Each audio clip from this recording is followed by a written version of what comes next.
Today's sales leaders face a difficult task, selling the right products at the right time through the right channels. A new 3-day program from Harvard Business School Executive Education addresses this problem directly. Join us on the Boston campus in August for Managing Sales Teams and Distribution Channels, where you will discover strategies that can lead to the best sales performance. Learn more by clicking the banner or visiting hbs.me/sales. That's hbs.me/sales. Blog Talk Radio. Welcome to Nonprofit U, a forum where nonprofit stakeholders can share lessons learned and discuss the latest developments in the industry. My name is Valerie, Leonard, your host. I'm a consultant to nonprofits, and I specialize in community and organizational development. I work with nonprofit organizations to help them make a stronger impact to their clients and communities, and you can find Nonprofit U on Facebook and Twitter. I encourage you to comment early and often using the hashtags NonprofitU, UIC, or Chicago Community Trust.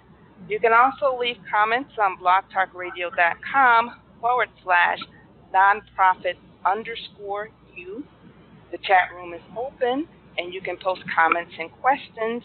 And for those of you who are following on Facebook, we encourage you strongly to go to @UICCNM on Facebook or Twitter.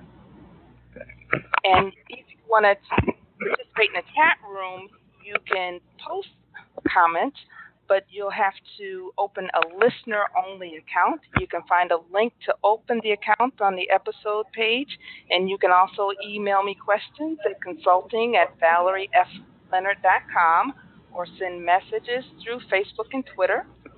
You'll find a Nonprofit U fan page on Facebook. For our purposes today, though, we encourage you strongly to go to the UIC CNM Facebook page so our conversations are all in one place on Facebook. We'll be taking questions by phone and from our chat room at about the 30-minute mark, but if you're in the chat room or if you're on Facebook, you can start posting now. The call-in number is 347-884-8121. Again, that number is 347-884-8121. Today's episode is Rock Your Giving Tuesday, using aligned storytelling to increase fundraising. We all know how important it is to engage in Giving Tuesday activities to maximize your year-end fundraising. Today, we'll talk about storytelling strategies that will take you into Giving Tuesday and beyond. We'll talk about integrating your organization's mission, vision, and goals and objectives. We'll talk about how to blend human interest with organizational data that anticipates donor inquiries and how to achieve maximum effect by crafting stories with a backdrop, a villain, and a hero. Again, we encourage you to call in with questions and participate in live chats at about the 30-minute mark. The call-in number is 347-884-8121. Nonprofit professionals are especially encouraged to call in and share your stories and questions. Our guests for today are Daniel Ash, Chief Marketing Officer for Chicago Community Trust, and Princess Currence. She's the Director of the UIC Certificate in Nonprofit Management Program.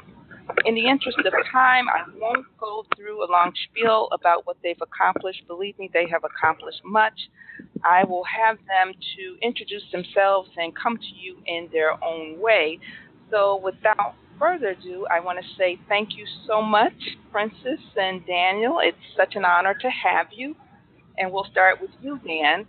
Can you tell us about yourself, the Chicago Community Trust, and how you came to work with the organization? Thank you, Valerie. First of all, I'm happy to be here today with you and Princess. About me and the Trust. First of all, I've been at the Trust for 4 years, and as you know, I'm the Chief Marketing Officer. And simply put, my responsibility is to help build, strengthen the Chicago Community Trust brand. I want my listeners to know that the Trust serves two primary audiences. One, the nonprofit sector, we bring decision-making and our convening power. And we also serve donors, so that donor advice funds at the trust. And our brand must be positioned to support sort of both of those endeavors. And I'm responsible for making sure that that happens. The trust is the area's community foundation. So, point of fact that we're the largest grant maker to sort of area nonprofits. Each year, approximately $200 million of grants are made from the trust to the region. I'll leave it there for now. Princess. Thanks, Dan. And again, I echo for being here, and thank you for the invitation, Valerie. I'm the Director of Health Sciences Education and Workforce Development, and also a Certificate for Nonprofit Management. And basically what that means is that I help organizations and people able to achieve their professional and workforce goals. And the Certificate Nonprofit Management program help practitioners really kind of grapple with and solve some of the day-to-day issues and projects that they have to really move their mission and vision forward. We also help organizations figure out how to get the best out of their employees and how to kind of build capacity through our educational opportunities. I've been here at the university for about I guess almost 8 years now. I've been here at the UIC Extended Campus, which really is a kind of entrepreneurial arm of the university, where our goal is to provide educational opportunities for folks outside the traditional space, so they're able to do their advanced degrees and online at the convenience that meets their lifestyle. So really excited to talk to you about some of the experiences that I've had in a nonprofit space, having had a nonprofit and for-profit, but also focus on helping other nonprofits able to achieve capacity and continue with their vision and missions. Okay, great. Thank you so much for that, Princess. Dan, as you know, we're in the run-up to Giving Tuesday, and folks are working fast and furiously on their year-end giving campaigns. Sometimes there's a tendency to focus so much on catchy messages that play well on social media that we forget to develop our stories and engage prospective funders after they follow up. What would you say are the key elements of a great nonprofit story? Well, first of all, I want to make a few points about sort of what should a story do, and then I'll come back to the elements of a strong story. Okay, great. First and foremost, a story is a vessel that carries emotion. Right? Stories are emotional constructs, right? A good story evokes emotional response. So it doesn't matter if you're in a nonprofit space, the for-profit space, or you're in your living rooms sharing a story with your grandchildren. Stories are emotional. Stories actually most stories do a couple of things. One, they help individuals remember. Stories influence behavior. And a good story sort of connects the listener to their own sense of humanity, right? So, one way to sort of put that is, think about this in your own experience. A good story helps you reflect more deeply on who you are as an individual. So I like to start there because sometimes we make storytelling very abstract, vague, and only a few people can do it, and gifted can do it. I can't. We all tell stories every single day. So the elements of a nonprofit story. So I want to underscore just a few, just to get us started. Every good story has a character, right? There has to be an individual at the center of the story, and that individual has to have a couple of things in play. One, that character has to be seeking something. There has to be a desire for something. And that character has to endure or confront some level of conflict. Now, I know we're not sort of writing for gear, we're writing for nonprofits.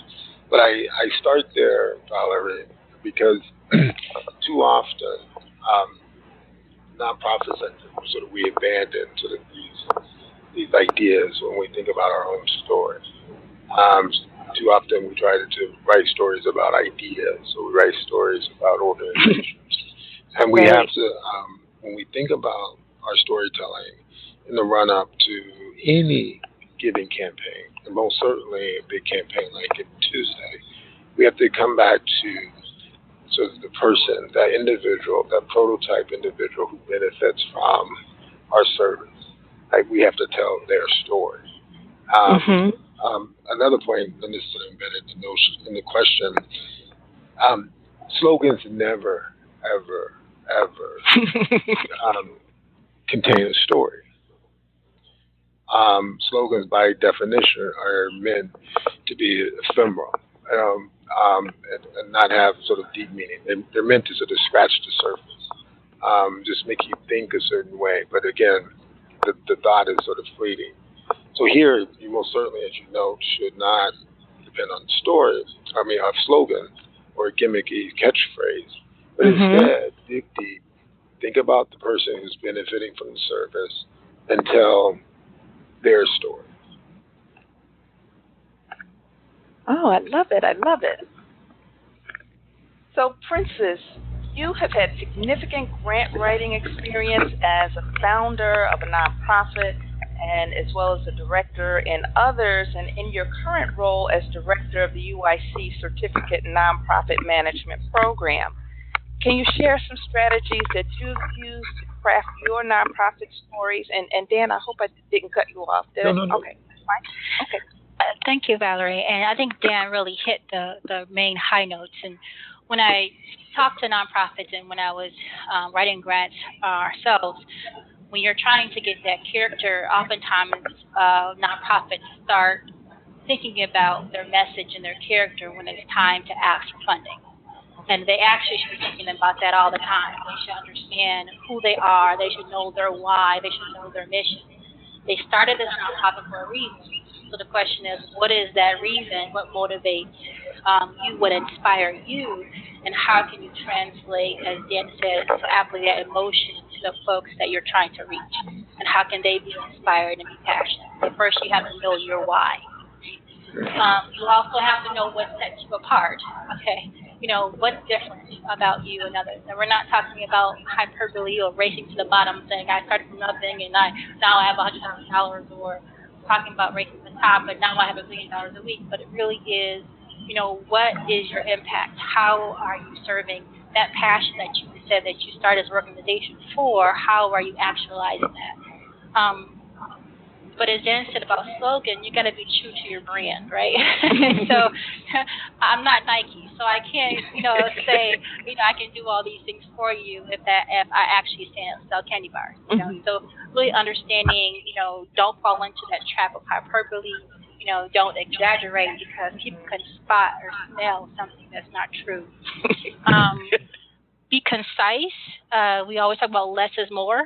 Right? So making sure that it's simple. Oftentimes when I advise nonprofits, I talk about these 3 areas, and you're talking about describing your message. And it really is 3 fundamentals. It's problem, solution, success.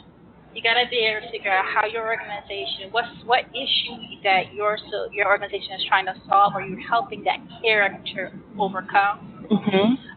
What is the solution to that? So how does your organization help with that, and how have you been successful in doing that? And then for the funder perspective, how can they help you do that? Right? How can they have an impact? Right? How can they be involved in helping that character overcome whatever? And then the last 3 are sense of belonging and getting personal. Right? You want something that speaks to the funder, but you think about that person that really kind of evokes that emotion that you have before. But you really have to know thyself.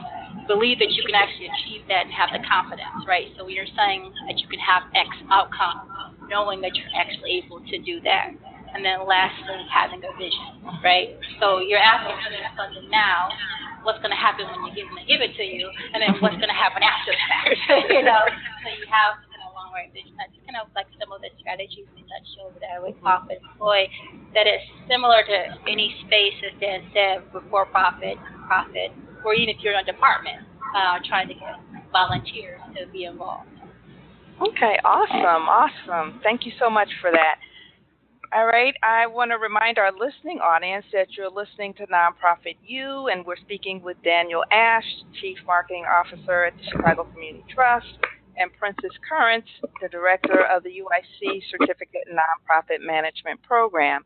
We'll be taking questions from our listening audience in chat room in about the 30-minute mark, so about 2:30 or so. And the call-in number is 347-884-8121. And again, if you're participating on Facebook, today we're asking that you go to the CNM Facebook page. So that's at CNM UIC. Is that it? Or, I'm sorry, I think I got it wrong. At UIC CNM. Yep, that's close. I'm sorry about that. So thank you so much for that, Princess. And with that, I'm going to turn it over to Daniel. Dan, there is a lot of emphasis on nonprofits developing their stories. And at the same time, funders also have their narratives. So can you share some strategies that nonprofits can use to make sure their narratives are in alignment with funders' narratives? And then two, I know you touched on it, but a lot of times when we think about tell your story, can you start off by reminding us what exactly does that mean? Because I know somebody like me, I never met a word I didn't like. And I'll just go on and on and on, as you can tell from this question. So at any rate, can you share some of the strategies where folks are exchanging stories, more or less? Mm-hmm. Well, let me go. I want to pick up on that because it does tell directly to this question. The phrase "know thyself." I love that.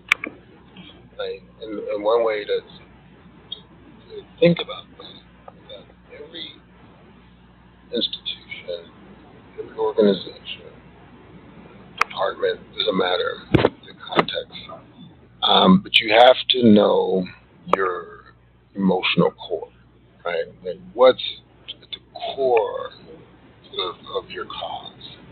What are you trying to do? So when people hear the word branding, particularly if they think about brand management, ultimately, when you talk about branding, you're talking about emotion. And again, the commercial examples like Nike or sort of easy to wrap your mind because it gets so well, right? But then, and it all starts with knowing who you are, what you are, why you exist, that sense of purpose. Now, as you think about funders, first of all, in the context of Giving Tuesday, I wanted the audience to not think of funder as an institution, but think of funder as donors, individuals who, as individuals, we all have an emotional core, right? Mm-hmm. We all have sort of this deep sense of who we are. And we all know that there's for some, for many of us, a struggle to tap into that, to understand that, and that's functional. But when it comes to communicating a message to an individual, I mean, you're often trying to sort of think about who you are and how you express it so you connect with that other human being. Particularly in Giving Tuesday, you're talking about gifts of 10, 15, 25 dollars. You're talking about, say, in a business retail fundraising, right? But people who respond to campaigns are responding to is a rational sort of this action in response to an emotional trigger, right? Mm-hmm. And that's why I go back to the statement I made at the top of this broadcast. In many cases, people give because they're giving because of this natural innate sense to be human, be generous, be giving. So I don't want the end user, the person listening here, to sort of forget about that. Another sort of point I want to make is think about long term and institutional funders like the Chicago Community Trust, a large foundation, family foundation. They too have emotional cores as a business, and you have to spend a significant amount of time trying to sort of tap into this. Let me give you a couple of examples. There's some institutional funders that, at their core, at their emotional core, it's research, it's academic, it's scholar, it's in some cases, for others, it's advocacy. In some cases, it's all about direct service, very similar to an individual, right, response. But you have to, if you think about storytelling, and whether your story and whether it aligns with the story of the foundation, you really have to spend your time understanding what is that institution. Now, my belief is that if you're a nonprofit seeking funds, in most cases, there is an opportunity to align sort of your story with a funder. Now, of course, if you're a direct service organization and that's all you do, and the funder is only funds research, don't waste your time, right? Right. So there has to be a pragmatism there where you understand the target. But if you assume that there's, again, they fund things that you do, how you position your work has to start with what you do. So it's about your story, not about theirs. But then you can think about sort of emphasis, and then decide to sort of promote or sort of push forward more aggressively certain aspects of your story that resonate or can align more prominently than others. One way to the trust, for example, is placement. If you're engaging a community foundation, trying to find ways to underscore how your story, the characters are connected to place is an important way of communicating to the community foundation. So again, there's certain categories that kind of guide you, in terms of like where the alignment should be. There's some funders that place doesn't matter. National funders, many of them. They're global funders. And they think about issues, think about themes. And again, sort of focus on place in that context may not be as important. But again, that type of due diligence, that type of research is helpful. But now I say this to say that doing your homework matters, but as you think about the actual construction of a story and the delivery of a story, it still has to come back to character, it still has to come back to a challenge / conflict, it still has to come down to how that character, particularly with the interventions or the services was provided by a nonprofit, overcome those challenges, right? Too often we do all of that work and then we bury our lead. you bury the character, right? And you make it more about the institution. When I arrived at the trust, Valerie, Princess, you probably can appreciate this too. When we're a 102-year-old organization, and too often some of our literature, particularly I guess as we age and approached our centennial, began with the fact that we were 100 years old. And while that's a very powerful notion, to been around, so the ability to endure, is that the most important part of the story? Is that the thing that's going to make you relevant? Right. Right. So I would often sort of challenge my team to think, it's important to celebrate this, but can we celebrate in a way that puts us in the now, right? Puts us here. So history provides guidance, provides a sense of depth that is critical. But if you spend too much time there, people will see you as default, disconnected from now. Right.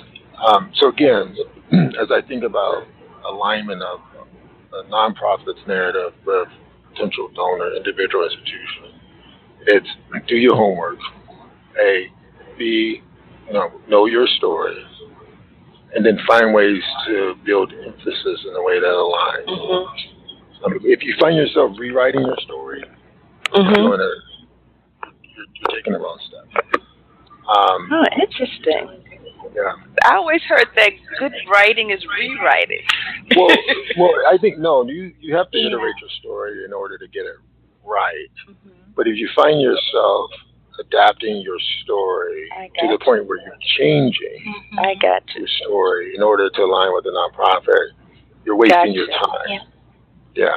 Well, authenticity then, right? Exactly. If you're not authentic to yourself, the donor's individual donor, an individual, and an institution will pick up on an inauthentic story. Feel it. Okay. And you feel it because you don't feel it, right? Like when you feel an emotional core, it's because it's real. In my opinion, you can't consistently represent true emotion in an inauthentic way. People know it's inauthentic, right? So to me, institutions become inauthentic when they start massaging, adapting, repositioning their story to the point where they lose that emotional core. They lose that know thyself. Right? When you lose your own story, then, quite frankly, nobody will respond to you emotionally. If they don't respond to you emotionally as an institution, they're not going to give to you. They're not going to support you. They're not going to volunteer. So you won't see the time, talent, treasure come to you because people won't believe it. Right. And I don't know, that reminds me of a case that I had. I can remember when I ran a small nonprofit, and we were, initially started using private funds. We got to a point where we were growing, and then we started taking public funds.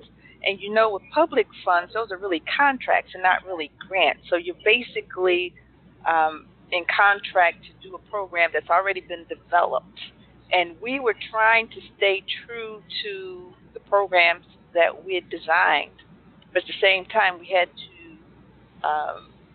do everything that was prescribed in this contract. And at the end of the year, I said, thank you, but no thank you. That was the worst mistake we ever made. I felt like we were getting away from our original mission. And Princess, it looks like you have something to say that you wanted to chime in about. You might have had a similar experience, just making sure that we don't, get away from our missions or something. Right. And I think along those lines, if you can't deliver as well, right, if you're not doing something that's in your wheelhouse, right? So if you try to go too far out of the wheelhouse, it's kind of like trying to make a dish at home. You never made it before. And then you don't put all the right spices in, it doesn't taste the same, doesn't have the same flavor because you never cooked it before. But if you tasted it before, you knew what it tasted before, you knew what types of flavors to put in it, and you can make it your own dish. And the same thing goes with, trying to cultivate, donors or relationships, right? You want to make sure that it's something that you have something in common, like with any relationship, right? You want to make sure that you have something in common, that you have things to talk about. And I wanted to piggyback on something that Jan said. I think is really salient is the issue of doing your homework, the issue of finding things that you have in common. But I think that goes along with the challenges you spoke to the nonprofits have because funding is so tight, and so we're willing to chase any funding sometimes.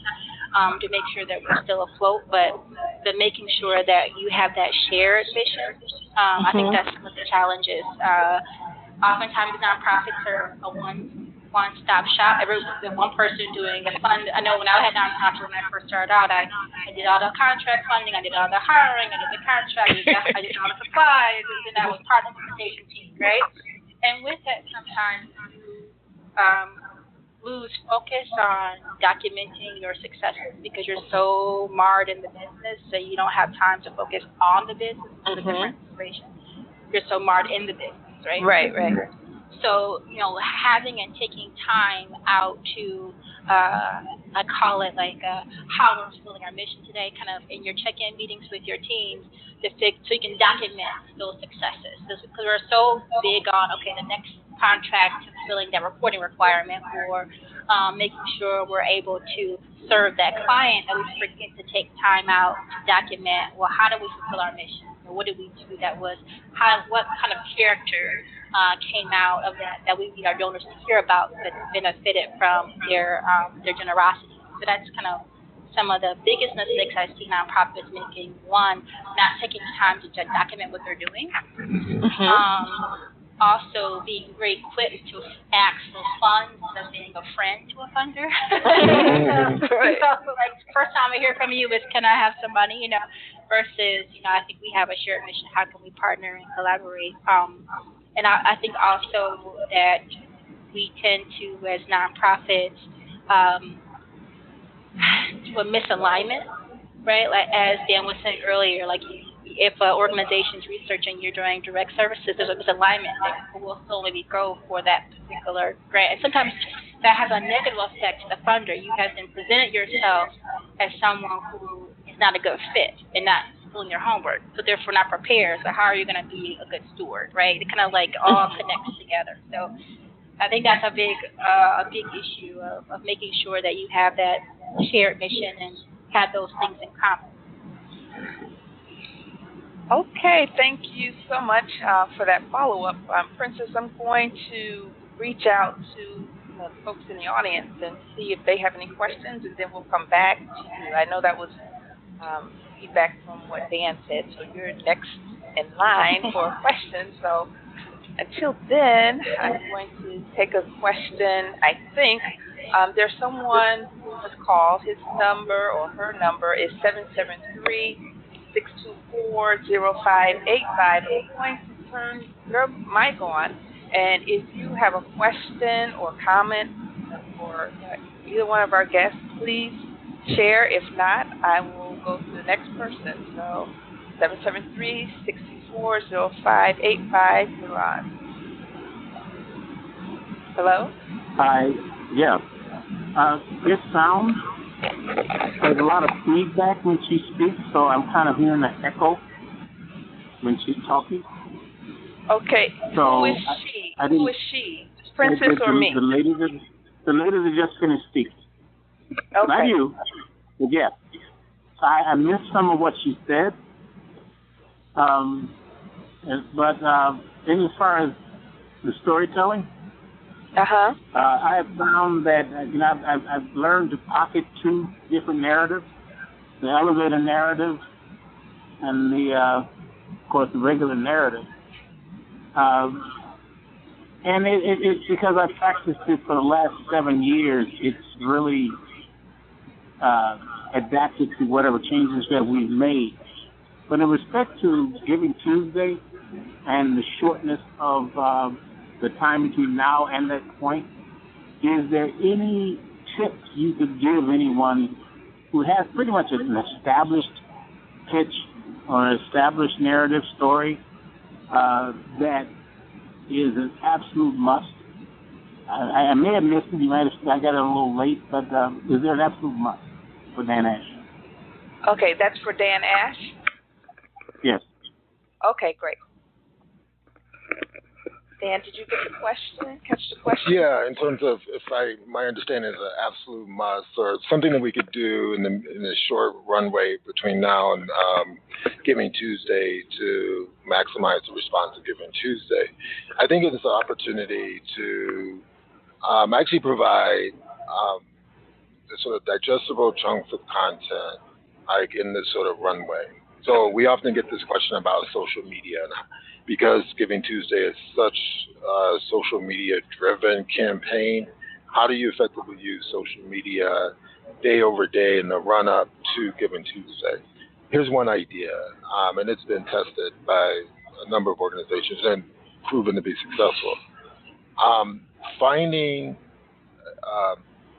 short vignettes, when I underscore short, and I use this term in my staff, digestible chunks, headline-driven, even shorter than the elevator sort of pitch, that a personification sort of what you do. So in many cases, it's telling a headline about someone who benefited from your program, or if you're an advocacy organization, reminding your audience, which should, as Princess said, should have some relationship with you. You don't get strangers to give you money on Giving Tuesday. You get people who know you, but you have to remind them of sort of your stories of impact.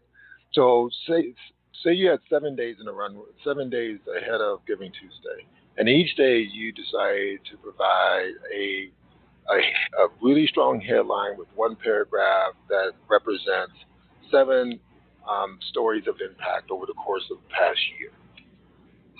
So you could say, we helped get this law changed, and the law meant that X people would have access to Y resources, right? If you're an organization that works with mentors, right? If you identify mentees, mentors, and you tell both through text and visual language, through photography, you show sort of your impact. Like, this person has worked with this person for the last 24 months, and there's a quote from the mentee. Again, I know you have to get a lot of clearances, and so I understand there's a lot that goes into this. But you, in that runway leading up to Giving Tuesday, use it as an opportunity to remind people that A, we're here.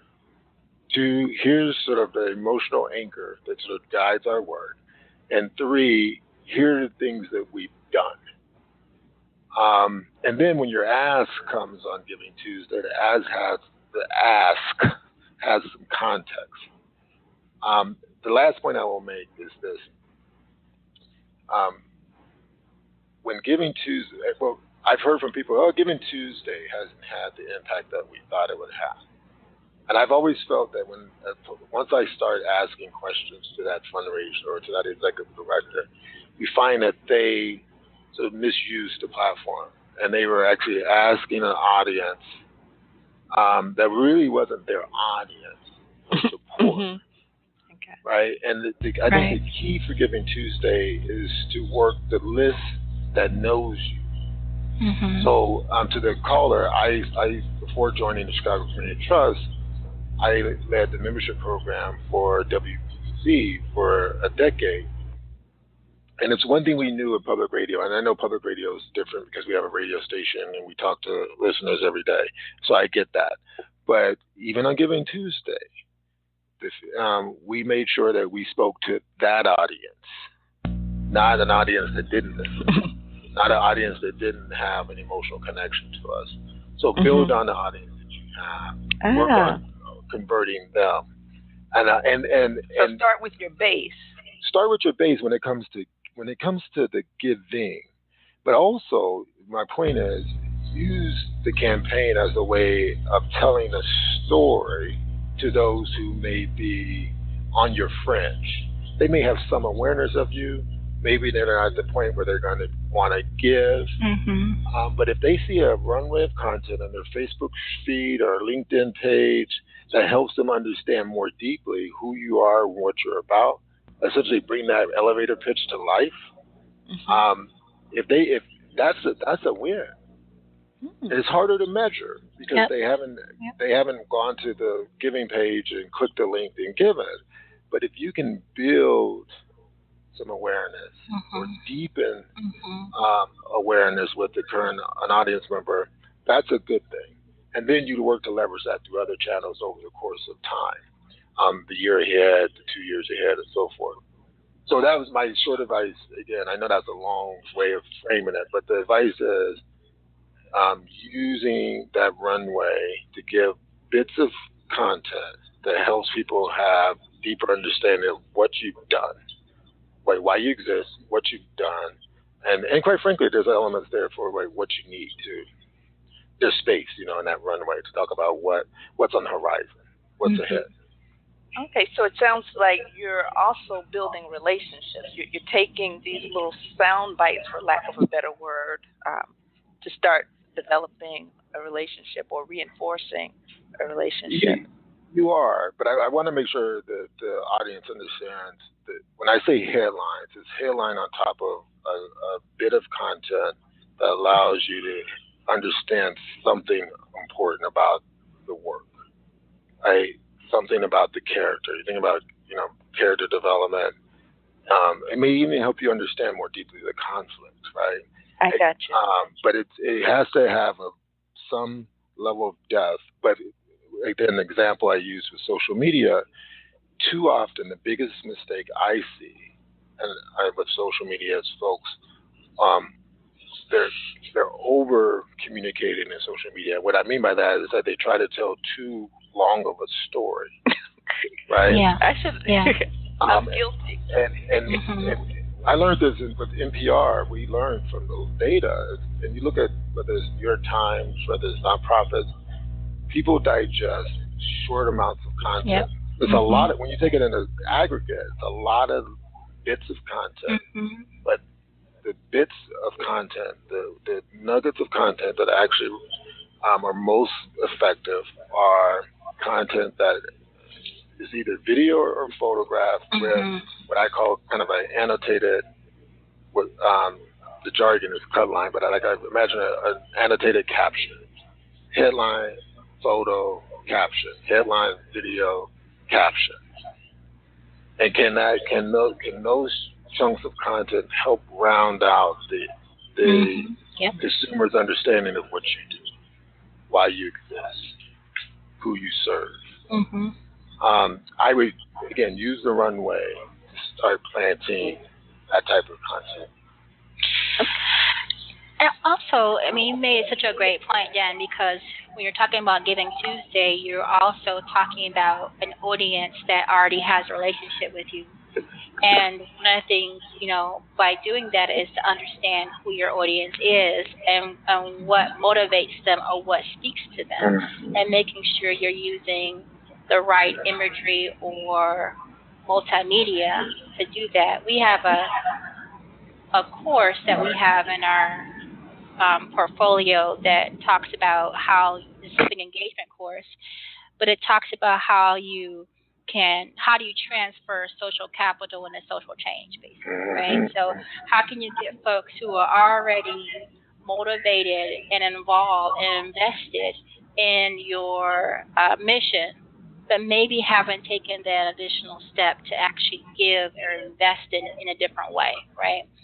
And so you have to think about, what motivates that, as Dan said, donor, right? And what makes them choose to make a decision that is all about discretionary, right? They don't have to make the decision. So what tips them over? Like, what's the tipping point?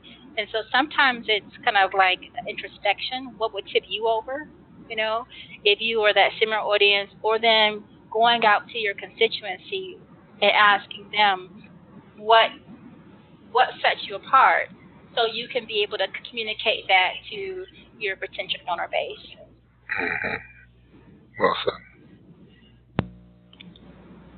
Okay, well, thank you so much for that, Princess. I'm going to take one more question, and then we'll get to your question.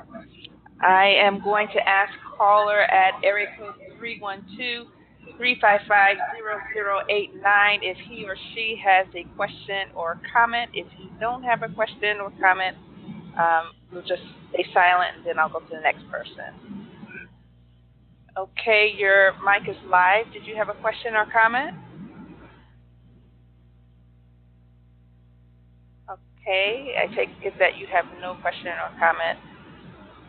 The next number I'm going to try is area code 312-413-3278. I'm going to make your mic live, and if you have a question or comment, please share.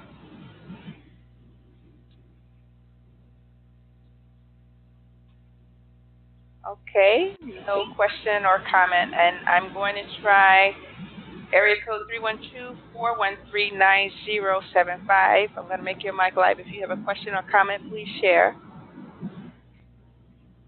Hello? Apparently no question or comment. I really want to thank everybody for joining us.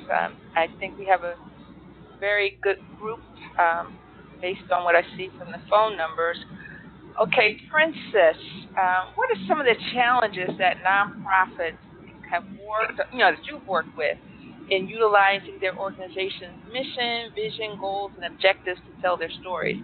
I know those things in and of themselves, we're supposed to include those things, but if we're not careful, if you're like me, you can make a very, very boring story. So what's been your experience? And I know, too, that organizations tend to try to crystallize their vision, mission, and goals. So I'm sorry. So without further ado, I'll just let you go and answer that question. Sure. Thanks, Valerie. I think some of the challenges are that people tend to have a mission that's too long. They may have a mission that they have for the organization that may be a paragraph. But when you're talking about trying to, as Dan said earlier, and the caller had said earlier, that you want digestible bites. So not being able to say succinctly what your organization does, what it is trying to do, and how what they're trying to do for Giving Tuesday will help them accomplish those goals. But it can't be about the organization. I think that sometimes people, oftentimes when they're talking about their message, they're talking about the organization. The organization is great. The organization is wonderful. The organization is doing great work. No one wants to hear that, right? They want to hear about who you're serving, what's the mission. They want to hear about the core message, which is why this issue, that the reason why your organization started is important enough for me to want to support it. And so I think sometimes when they're thinking about organizations and mission and vision, they ironically are thinking about the institution and not necessarily the impact of the institution, and that is where the core message comes from, that it's about what your organization is doing, and not necessarily, yes, you want to talk about your great team and all that, but that's not what's going to, your HR org chart is not going to motivate people to give, right? What's going to motivate people to give is how much good you're doing and how you can do more if we had more investment. Basically, that's the thing, right? So being able to articulate, and sometimes I think organizations have trouble articulating that because they're so passionate about the actual thing they're doing. Sometimes it's hard to boil that down to a sentence, right? Because this is their whole life, So it's hard for you to boil it down to one sentence to say, this is the why, this is the what, and this is how we're successful, and this is why you should be involved. So I think those are the main things I would say. Yeah, I always have a running joke with myself. I never met a word I didn't like. I should have been an attorney. I write these long sentences with no verbs that take a whole page. It's frustrating to me, I tell you. I'm getting better, but I still got a lot of work. I can concur with that. I remember I was an English major in high school. My high school teacher would say, "Princess, when you think a comma should be there, don't put it." Or you. I can be very verbose as well, so I definitely can relate to that. Okay, so Dan, did you have anything you wanted to add to Princess's comment? No, I think she covered just about everything there. Yeah. And that reminds me of another story from college. We used to ask, how long should this paper be? And forgive me if this sounds sexist. He says, like a woman's skirt. Long enough to cover the subject, short enough to be interesting.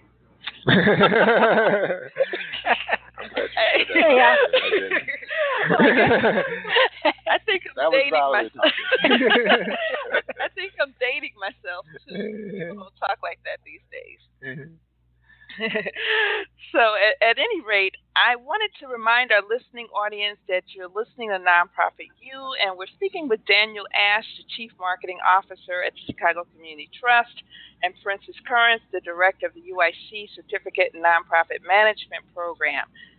We'll be taking questions as you see fit. We've already gone down the list, and if you have other questions since we have touched base, I will try again. And I also want to take a moment to let folks know that they can strengthen their organization's Giving Tuesday efforts by participating in Webinar Wednesdays. Every Wednesday from October 25th to December 6th, I'll be conducting webinars to help organizations strengthen their fundraising efforts for the end of the year and beyond. Contact me at consulting@ValerieFLeonard.com for further information. So I'm going to call on some of you again. You may have questions since we last tried. So area code 773-624-0585. If you have a question, please share. If not, we will continue with Dan. Okay, did you have a question or comment? Yeah, I appreciate the response to my original question because I now have a visual that I can bounce off of what I felt would be appropriate, in that you have your headline, your picture, and your caption. And what I found on social media, that's all people want to read. It really, especially when you have a millennial-driven market, they're not trying to hear the story. And me being a baby boomer, condensing the story has been a challenge. And I've done everything from eliminating negative verbs like not, won't, don't, all that other stuff, to trying to be as simplistic as possible. Are there any other grammatical pointers you can give for a person just trying to keep their message short, like maybe their headline is 7 words or less, or anything like that? Okay, Princess, you sounded like you wanted to give that a try. Yeah, I just wanted to answer a question, but also answer, I think, in a different way. And I think it's piggybacking on what Dan said earlier. Because people have a short amount of time and they're looking for a bite-size, able to digest something, you just don't want to have any image and any content. So even when Dan is giving you some kind of fundamentals on how to structure your post, you want to make sure that when you quickly look at that image, you get an emotional response, you get a visceral response to it. It can't be something that, that's a sun horizon or something. It had to be something, because what the picture, image, video does, it makes someone pause. So if your image or video or content doesn't make me stop to read what you've posted, then you've already lost. So you want to make sure that when you're thinking about what headline you're having, you want an attention grabber. You don't want something that's sensational. Sometimes you do, depending on your message, but you want something that is sensational to your brand, right? That makes the people who are interested in what you have to say pause and read. You don't want them to glaze over it. So you're thinking about how that picture, headline, caption is a trigger for them to continue. So how, if that caption should be your closing for them to continue to do an action. So you got to think about those pieces too. That it's not necessarily, it's like it's how you say it or what you say, right? So how you're saying those pieces, I think that are critical. Because people will read if you stop them enough to grab their attention to actually want to read the rest of the thing. I agree. So earlier in this session, we talked about what the elements of a good story, and character is absolutely critical. So in social media, you have the opportunity over time to define your characters. Right? So I'm going to give an example. Say there's actually a couple of folks who do this really well in our market, in the Chicago market, school-based sort of fundraising, particularly when you see to charter schools.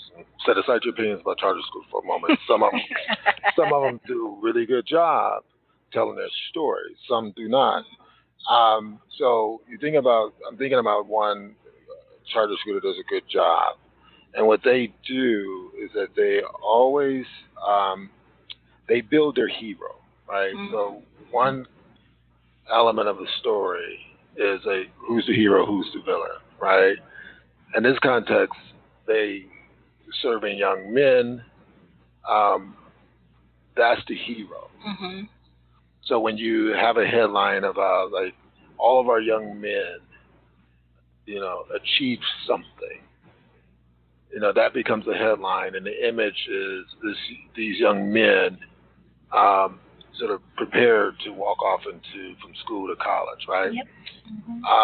Really good job at saying we are successful, we have something that works, and you as donor, as a potential donor, have an opportunity to be part of that, right? So the hero is not necessarily the donor, it's not the teacher, it's not the principal, but in that stream of content, it's the beneficiary. Yep.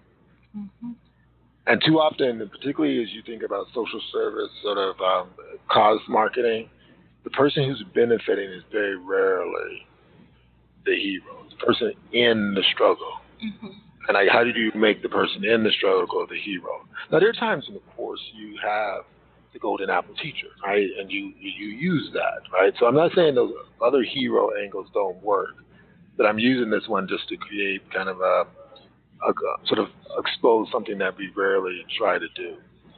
This weekend I was consuming content about the opioid epidemic, and which we could have a whole show about how that's been positioned over the last couple of years. But when you think about opioids epidemic, real context, real clear character development in terms of in this case, the people who are being the addicted, particularly in suburban, rural communities that traditionally never saw themselves as being susceptible to drug epidemic. The pharmaceutical companies, as villain, right?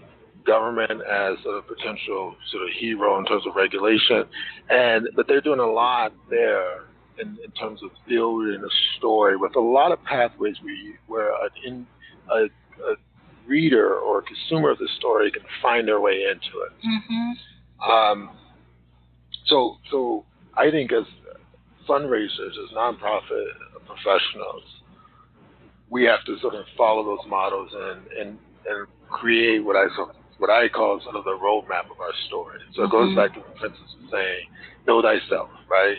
You map out, your characters, map out those character profiles, map out sort of the narrative pathways, the narrative arcs that each of them can take.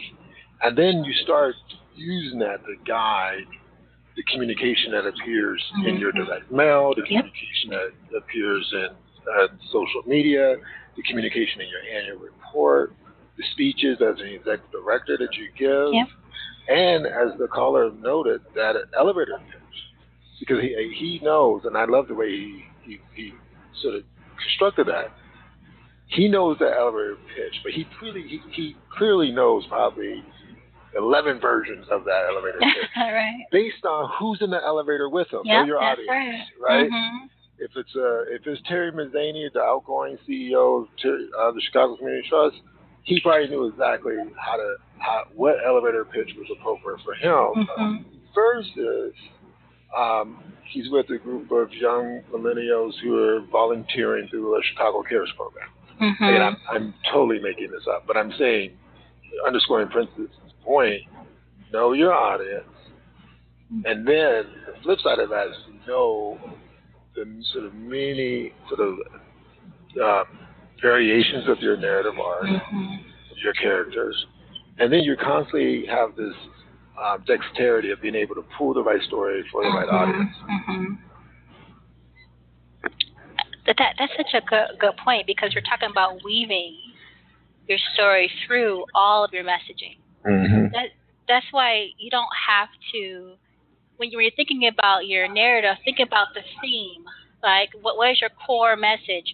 Because if you have a core message, then based on the audience, you can always say and be true to your core message. You may amplify different parts of it, share a likeness around that particular theme based on that audience, but your core message is the same if you're able to identify that, right? So the biggest challenge is identifying what is your core message, right? What are you trying to convey? Having that kind of powwow, that introspective moment, that people say come to Jesus moment to yourself about what really are you doing and why are you doing it. If you have that, everything else kind of builds on top of that. Everything else is kind of gravy. You're able to kind of be more flexible and scalable because you know what your core message is. You can say it, in your sleep, but it has to be concise. Mm-hmm. Mm-hmm. You can't riff off a paragraph to someone and you have less than a minute to talk to them. Exactly. Oh, I am loving this, guys.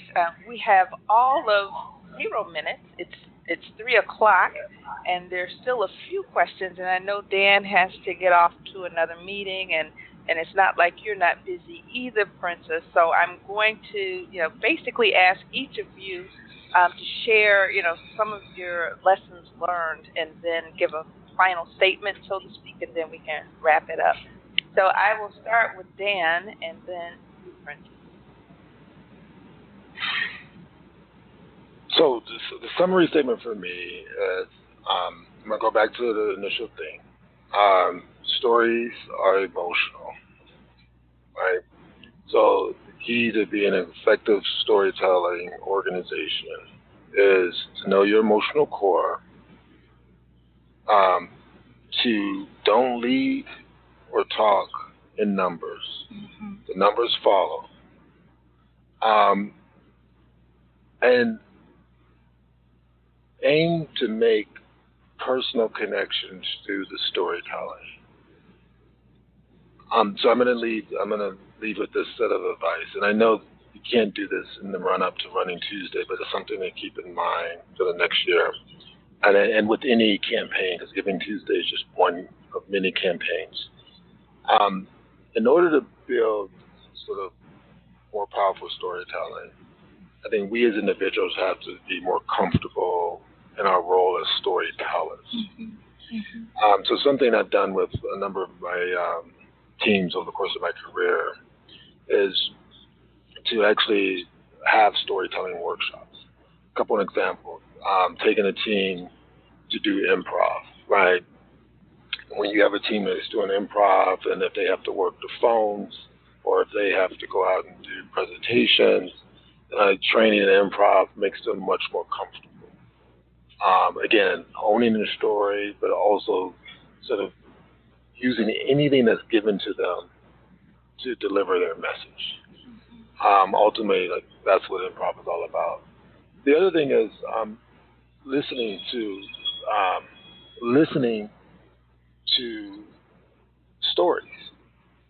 So I strongly encourage folks to go to StoryCorps and listen to folks as they tell stories. Listen to programs like The Moth.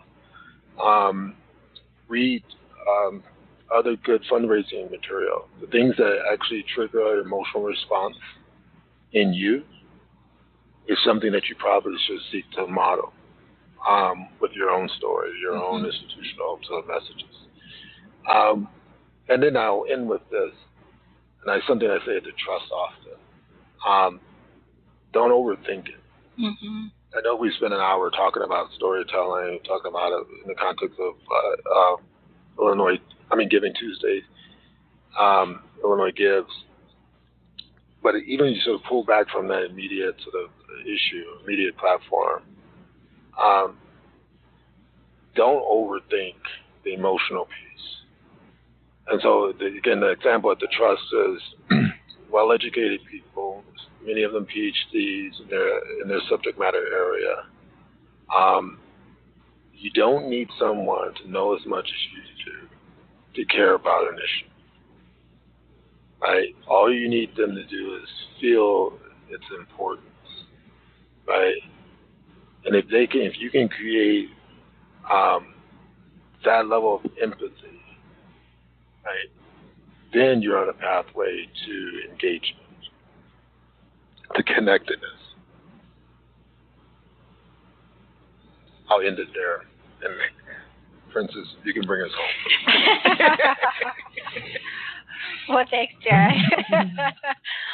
I mean, I think it's just reiterating of those, things to know. Know thyself, know your impact, know your donors, and keep track. You want to make sure you know what you're doing and how often you're doing it. I mean, one of the things in our Certificate for Nonprofit Management course, oftentimes nonprofits don't have the opportunity to have an expert coach kind of walk them through their issue or help them build their strategy. And, the thing about our courses is that you have someone like Valerie is one of them, thought leaders who really can help you build your strategy, build your fundraising plan, even if it's not for Giving Tuesday, but thereafter, and you have a community of nonprofit professionals kind of working on those same issues. So you kind of pick their brain about how to do that kind of story development or character development. I think also with those things, you have to have confidence, as Ed said. Once you know yourself and know your impact, you have to own it, and you have to be able to articulate it with confidence. No one wants somebody who's unsure of what they can do. Okay, so if I'm giving somebody my money, I don't want them to be unsure about how to use it. Okay, I want them to be confident about what they can do. So also utilize your community, utilize your network to amplify your message, particularly if you are new to the social media sphere, you don't have a large following, but your constituency may, your stakeholders may. How can you involve them and empower them to want to get involved in sharing your story?